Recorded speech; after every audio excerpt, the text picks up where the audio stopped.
the channel. Spooky season is here, as you can tell by my Halloween decor that I have in the back and all outside of the house because I am obsessed. I feel like August 1st is fall for me, and to me that means soups, stews, creaminess, wonderful, comforting dishes, you know? But this is a Copycat Chick-fil-A chicken tortilla soup. Now, I hate when things are seasonal, absolutely hate. There is no seasonal ingredient in here that makes it seasonal, so sell it all year long. That's just a marketing gimmick. But we are gonna make it at home because it is so easy, so cheap to make, it's so filling, and you can freeze it and have it for literally whenever you need it. It's so good. All right, let's get into the video. But before we get into the video, make sure you give this video a thumbs up because that helps me so much, and that is the #1 way to support me. And make sure you guys are subscribed. Post this to your Facebook, share it with a friend, family member, let them know that this is what you're gonna have for dinner. Okay, now we can get into the video. Okay, as we have Roman with all of his sounds and we have Toy Story in the background, we are going to add our chicken to a pot so that we can have rotisserie style chicken in a way. If you wanted to skip this process and do a rotisserie chicken or even canned chicken, go for it. It'll save you so much time. But I have chicken drumsticks. You can use chicken breast, chicken thighs.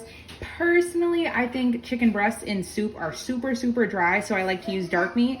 And if it's on the bone, just toss it all in there, including the skin, the fat, everything, and let it cook.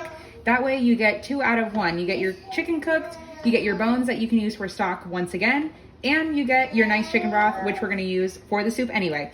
So also, you guys know, Amber is a couponer and a frugal person. This was a $1 off coupon, and this was $1.49, meaning it cost me 49 cents for all of this chicken. I got this at Target, not sponsored whatsoever, but like Target reach out to me, definitely should be. So we're just gonna take all of these. This is 1.66 pounds in case anybody wants to know. And not gonna lie, they were in my freezer, so they are somewhat still partially frozen, but it's okay.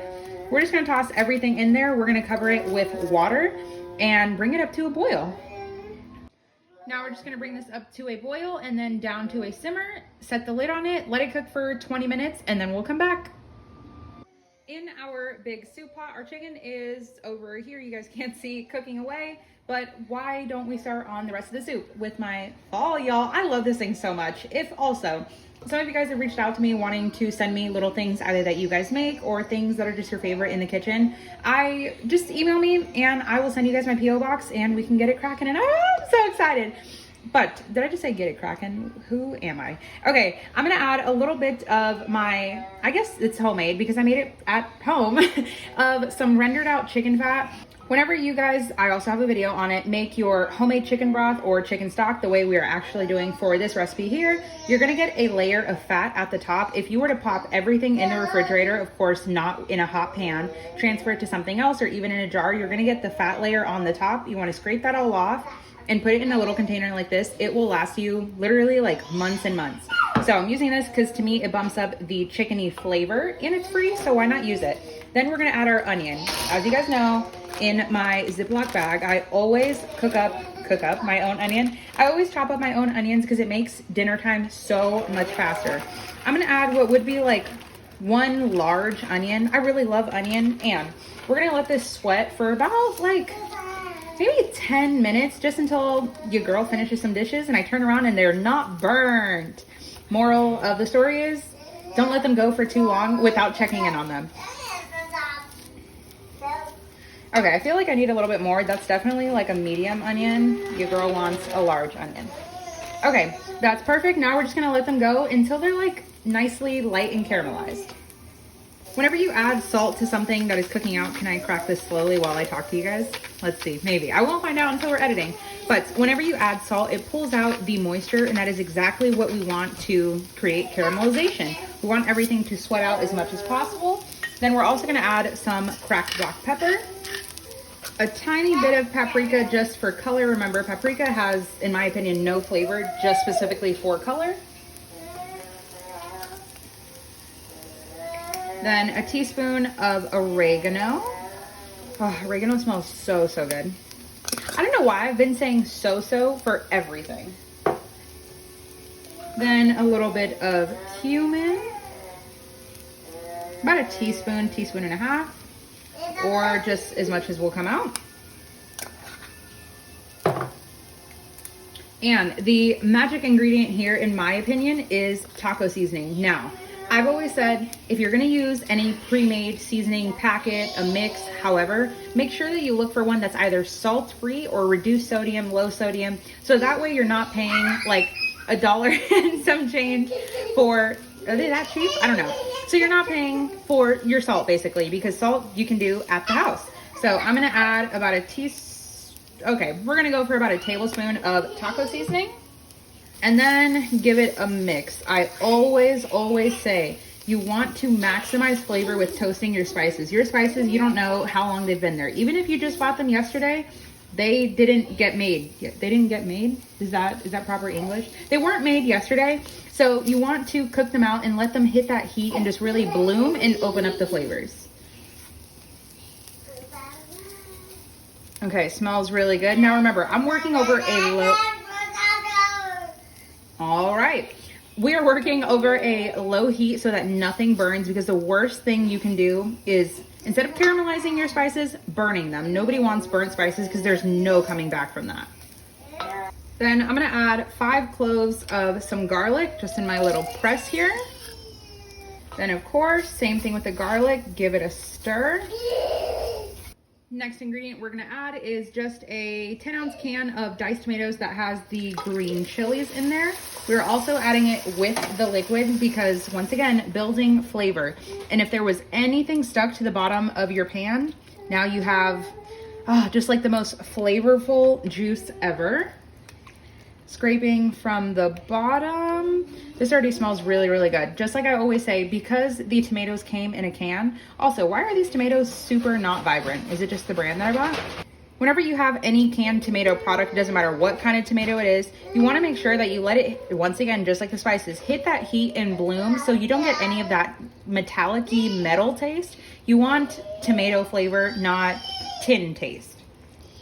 Then you're going to want to add a can of white beans. This is a 15-ounce can of Great Northern. You can do cannellini, or there's another one called like white wolf bean, something like that.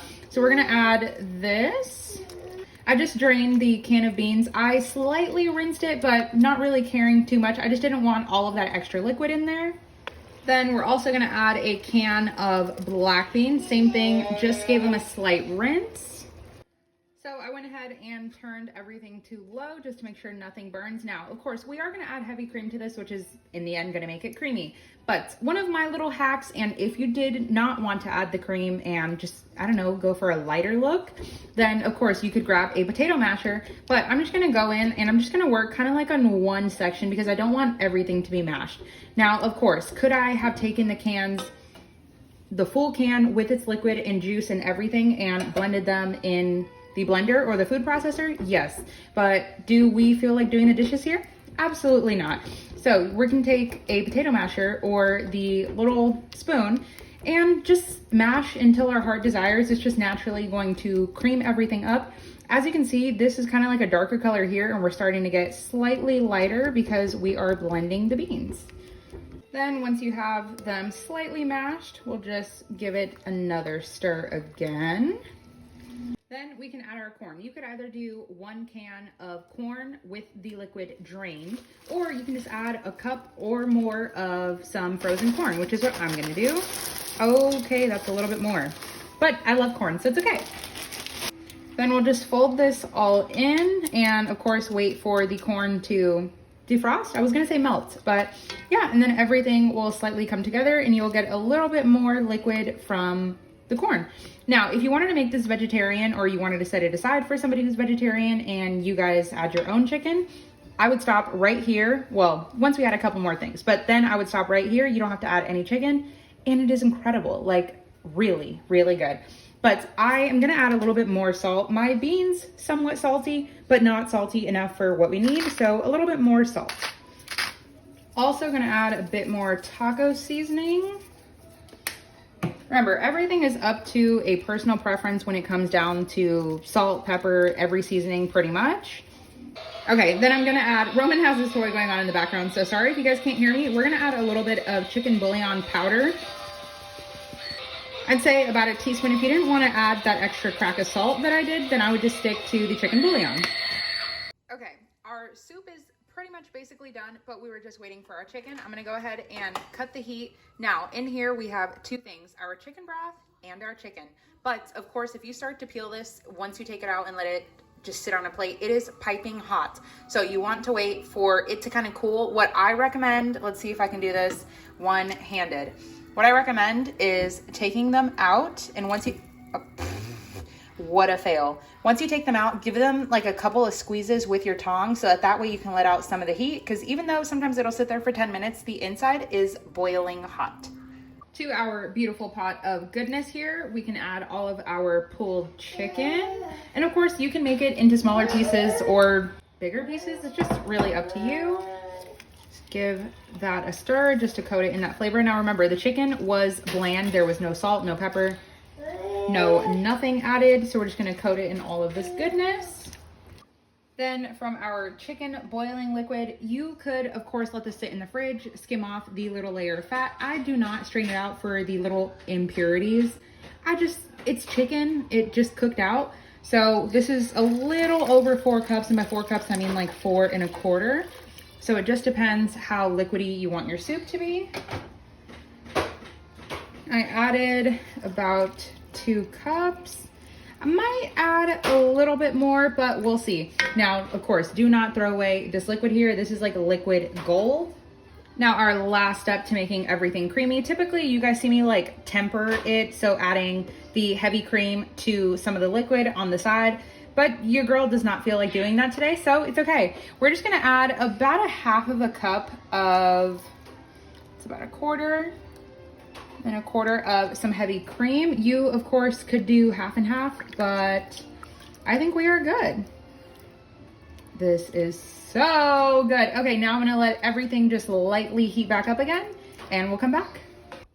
Look at this bowl of goodness. I added a little bit less than half of a smashed avocado.